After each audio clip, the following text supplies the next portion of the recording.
एक शहर में एक साहूकार रहता था। उसके घर में पैसों की कोई कमी नहीं थी, लेकिन उसके कोई संतान नहीं थी, जिससे वह बहुत दुखी रहता था। पुत्र की कामना करते हुए वह हर सोमवार को भगवान शिव का व्रत किया करता था और शिव और पार्वती जी की पूरी भक्ति के साथ शिवालय में पूजा करते थे। उनकी भक्ति देखकर माता पार्वती प्रसन्न हुई और उन्होंने भगवान शिव से साहूकार की इच्छा पूरी करने का अनुरोध किया। पार्वती जी की इच्छा सुनकर भगवान शिव ने कहा, हे पार्वती, इस संसार में प्रत्येक प्राणी को उसके कर्मों के अनुसार फल मिलता है और उसके भाग्य में जो कुछ भी होता है उसे भुगतान करना पड़ता है। लेकिन पार्वती जी ने साहूकार की आस्था को बनाए रखने की इच्छा पूरी करने की इच्छा व्यक्त की। माता पार्वती के अनुरोध पर शिव जी ने साहूकार को वरदान दिया, लेकिन उन्होंने यह भी कहा कि उनकी संतान अल्पायु होगी, केवल 16 वर्ष तक ही जीवित रहेगी।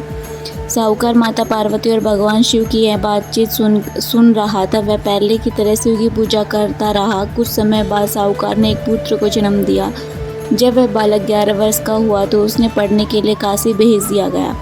साहूकार ने बेटे के मामा को बुलाकर ढेर सारा पैसा दिया और कहा कि तुम इस बच्चे को काशी विद्या प्राप्त करने के लिए ले जाओ और रास्ते में यज्ञ करो। अब जहाँ भी यज्ञ करें वहाँ ब्राह्मणों को भोजन कराकर दक्षिणा देकर जाएं। मामा भांजे दोनों एक ही तरह से यज्ञ करते थे और ब्राह्मणों को दक्षिणा दान करते थे। काशी की ओर चले जाते थे। रास्ते में एक नगर था जहाँ नगर के राजा की पुत्री का विवाह होने वाला था, लेकिन जिस राजकुमार से उसका विवाह तय हुआ था वह कान्हा था और इस बात की जानकारी राजा को नहीं थी। राजकुमार ने इस बात का लाभ उठाकर अपने स्थान पर साहूकार के बेटे को दूल्हा बना दिया, लेकिन साहूकार का बेटा ईमानदार था। उसने अवसर मिला और लाभ उठाया। राजकुमारी के दुपट्टे पर लिखा कि तुम मुझसे शादी कर चुके हो, लेकिन जिस राजकुमार के साथ तुम्हें भेजा जाएगा वह एक आँख वाला कान्हा है। मैं काशी पढ़ने जा रहा हूँ। जब राजकुमारी ने चुन्नी पर लिखे शब्दों को पढ़ा तो उसने अपने माता पिता को बात बताई। बारात को छोड़कर राजा ने अपनी बेटी को नहीं छोड़ा। उधर साहूकार का लड़का और उसके मामा काशी पहुंचे। उन्होंने वहां जाकर यज्ञ किया। लड़के की उम्र के दिन जब 16 वर्ष का हुआ तो यज्ञ किया गया था। लड़के ने अपने मामा से कहा कि मेरी तबीयत ठीक नहीं है। मामा ने कहा, तुम अंदर जाओ और सो जाओ। शिव के वरदान के अनुसार कुछ ही पलों में बच्चे की जान निकल गई। मर्द भांजे को देखकर उसके मामा विलाप करने लगे। संयोग से उसी समय शिव और माता पार्वती वहां से जा रहे थे। पार्वती ने भगवान से कहा, प्राणनाथ, मैं इसकी पुकार सहन नहीं कर सकती। आपको इस व्यक्ति की पीड़ा को दूर करना होगा। जब शिव जी मरे हुए लड़के के पास पहुंचे तो उन्होंने कहा, यह उसी साहूकार का बेटा है जिसे मैंने 12 साल की उम्र में वरदान दिया था। अब इसकी उम्र खत्म हो गई है। लेकिन माता पार्वती ने कहा कि हे महादेव, कृपा करके इस बच्चे को और उम्र दे, नहीं तो इसके माता पिता भी मर जाएंगे। शिव के अनुरोध पर भगवान शिव ने लड़के को जीवित रहने का वरदान दिया।